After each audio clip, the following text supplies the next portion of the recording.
मुंजा के बारे में लोक कथाओं और कहानियों में कई अलग-अलग संस्करण और व्याख्याएं हैं।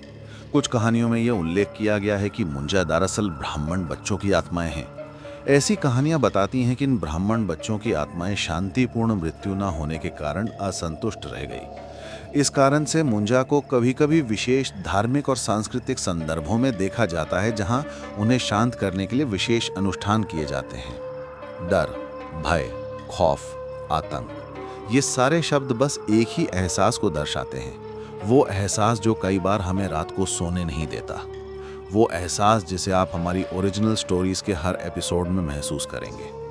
नमस्कार दोस्तों, स्वागत है हॉरर हब में, एक ऐसा हॉरर पॉडकास्ट जहां भारत और दुनिया की अलग-अलग हॉरर एंटिटीज और असामान्य घटनाओं के बारे में कहानियां और घटनाएं सुनाई जाती हैं। अगर आपको हमारी कहानियां पसंद आती हैं तो हमसे जुड़े रहने के लिए हमें सब्सक्राइब करना मत भूलिए। स्वाति 7 महीने के गर्भ से थी। वो अपने पति राजेश के साथ एक हफ्ते पहले ही चंद्रपुर गांव में शिफ्ट हुए थे। राजेश की चंद्रपुर गांव के पोस्ट ऑफिस में पोस्ट मास्टर की नौकरी लगी थी। उनका सरकारी घर काफी पुराना था और उसके बगीचे में बहुत ही पुराना पीपल का पेड़ भी था। पहले दिन से ही पता नहीं क्यों स्वाति को उस पेड़ की ओर देखने पर एक अजीब सी सिहरन का एहसास हुआ करता था। ये पेड़ इतना बूढ़ा हो चुका था कि उसका तना शाखाओं और जड़ों से पूरी तरह ढक चुका था। दरअसल चंद्रपुर गांव के बुजुर्गों का यह मानना था कि उस पेड़ पर एक मुंजा यानी एक ब्रह्म दैत्य का वास है। कोई अगर उस पेड़ के ज्यादा पास जाता तो मुंजा का कहर उसे सहना पड़ता। गांव के लोग इस बात को अच्छी तरह जानते थे और इसी डर से स्वाति और राजेश के बुलाने पर भी उनके घर कोई नहीं आता था। कुछ दिन ऐसे ही बिताने के बाद एक रात खाना खाने के पश्चात स्वाति ने देखा कि चिकन की काफी हड्डियां बची थी, तो एक न्यूज़पेपर में बची हुई हड्डियों को रखकर वो गार्डन में उसे कुत्तों के लिए रखने चली गई। उसने जल्दी से उन हड्डियों को पीपल के पेड़ के नीचे बने हुए चबूतरे पर रख दिया और घर की तरफ बढ़ने के लिए पीछे मुड़ी। जैसे ही स्वाति पीछे मुड़ी, उस पेड़ से एक अजीब सी आवाज सुनाई दी। पेड़ की कुछ डालियां बहुत जोर से हिलने लगी थी, मानो कोई उन्हें हिला रहा हो। स्वाति के पैर डर से वहीं जम गए। उसने फिर भी डरते डरते पीछे देखा, पर पेड़ पर कुछ नहीं था। उसने खुद को समझाया कि शायद हवा से डाली हिली होगी, पर उस आवाज का उसके पास कोई जवाब नहीं था। उसने अपनी गति तेज की और वो जल्दी से दरवाजे के पास पहुंची। उसका दिमाग उसे समझा रहा था कि हवा की वजह से डाली जोर से हिली थी, पर उसका दिल कुछ और कह रहा था। वो आवाज जो उसने सुनी थी वो हवा की नहीं थी। स्वाति ने जैसे ही दरवाजा बंद करने के लिए अपना हाथ बढ़ाया, तभी उस पेड़ की एक मोटी सी डाली टूटकर नीचे गिर गई। स्वाति डर गई थी। उसे अपने पेट में हल्का से दर्द महसूस होने लगा। उसने अपने दोनों हाथों से अपने 7 महीने के गर्भ को पकड़ा और उस पेड़ को देखने लगी। डाल टूटने की आवाज सुनकर राजेश भी वहां दौड़कर आया।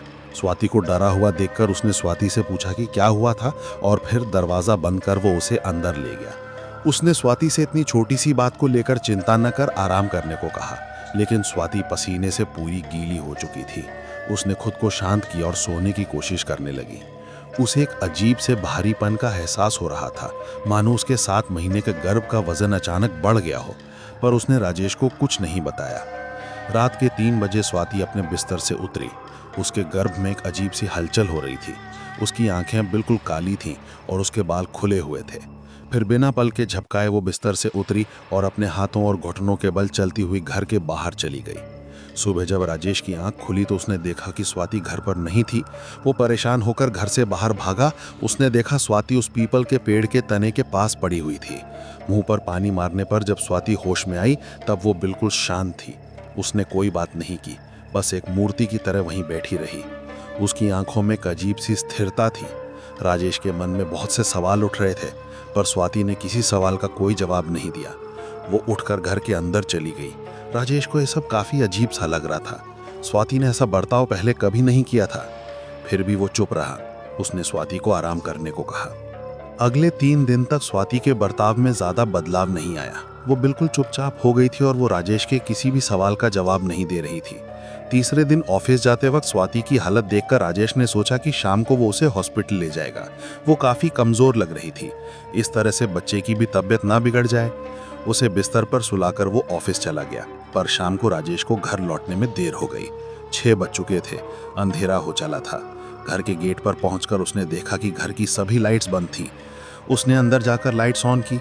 जैसे ही उसने बेडरूम का लाइट ऑन किया, उसके रोंगटे खड़े हो गए।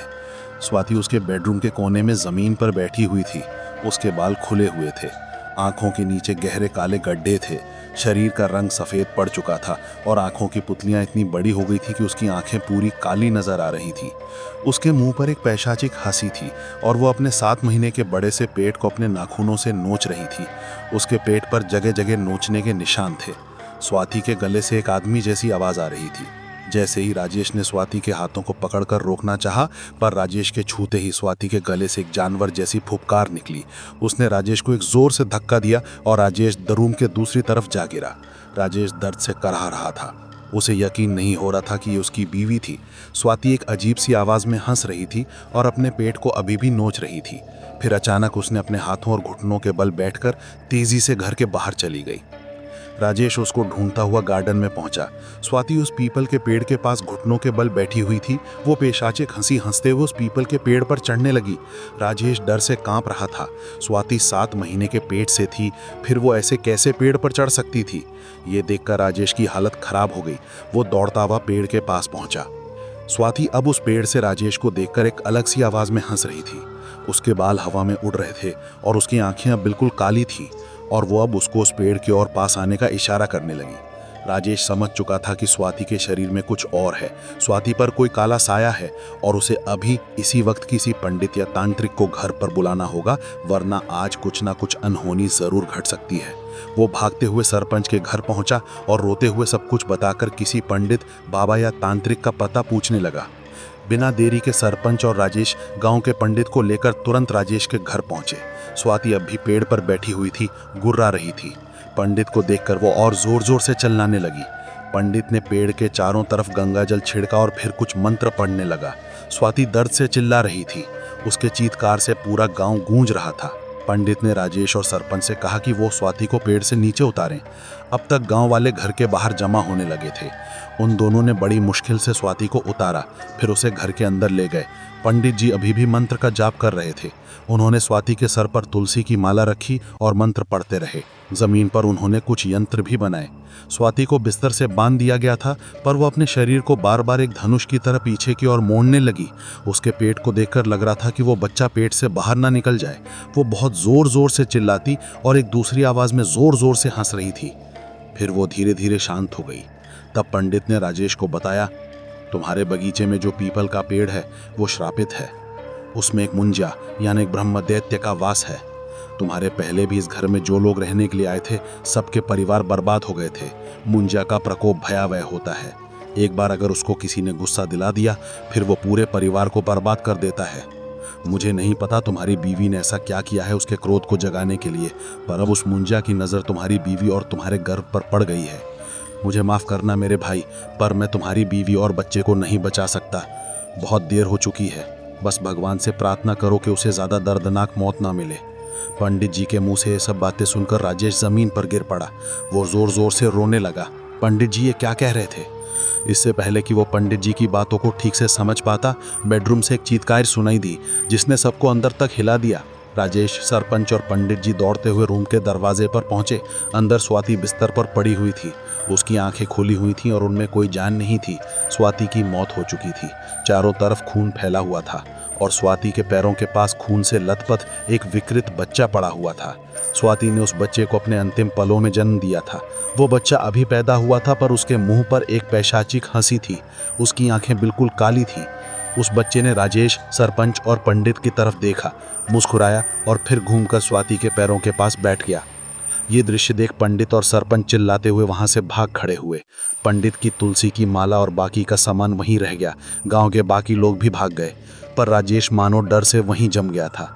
वो बच्चा अब घुटनों और हाथ के बल जमीन पर उतरा और तेजी से चलता हुआ उस पीपल के पेड़ की तरफ भागने लगा। राजेश बेहोश होने से पहले बस ये देख पाया कि खून से सना हुआ वो बच्चा उस पीपल के पेड़ पर चढ़ रहा है। वो राजेश की तरफ मुड़ा और मुस्कुराया। उसकी आंखें रात से भी ज्यादा काली थी। राजेश बेहोश होकर जमीन पर गिर पड़ा। तो दोस्तों, कैसा लगा आज का एपिसोड? कमेंट करके हमें जरूर बताइएगा। आज के लिए इतना ही। फिर मिलते हैं हमारे अगले एपिसोड में। तब तक के लिए शुक्रिया।